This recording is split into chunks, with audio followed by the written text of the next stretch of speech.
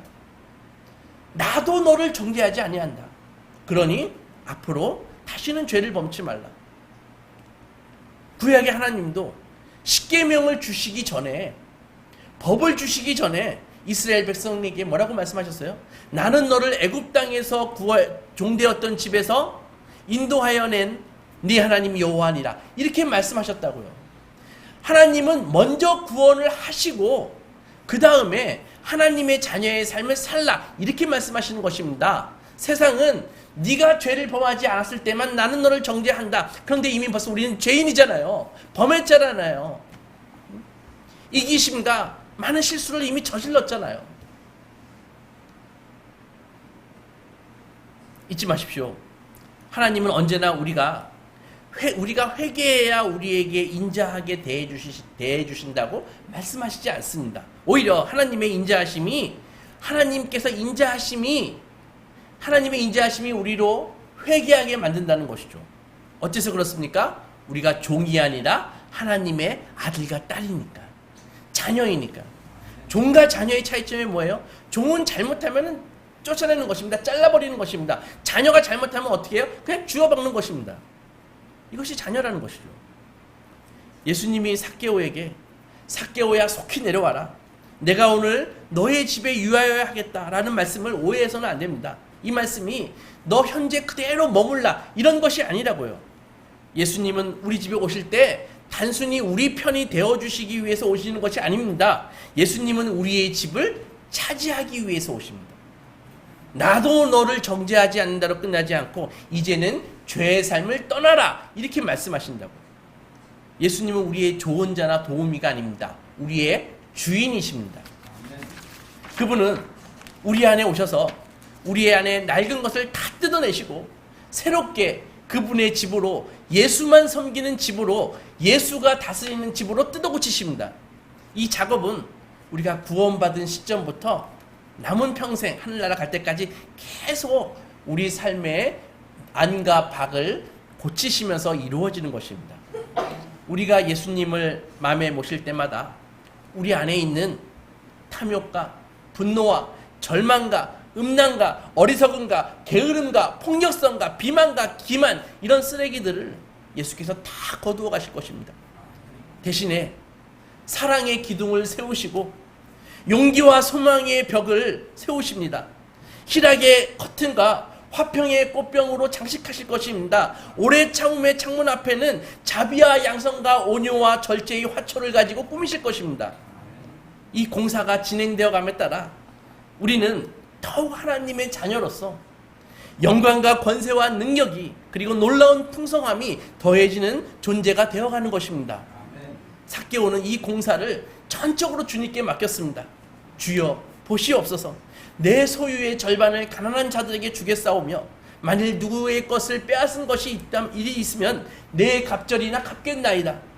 어떻습니까? 삭개오의 집은 이렇게 아름답게 공사되어지고 있습니다. 여러분의 집은 지금 어떻게 공사가 되고 있습니까?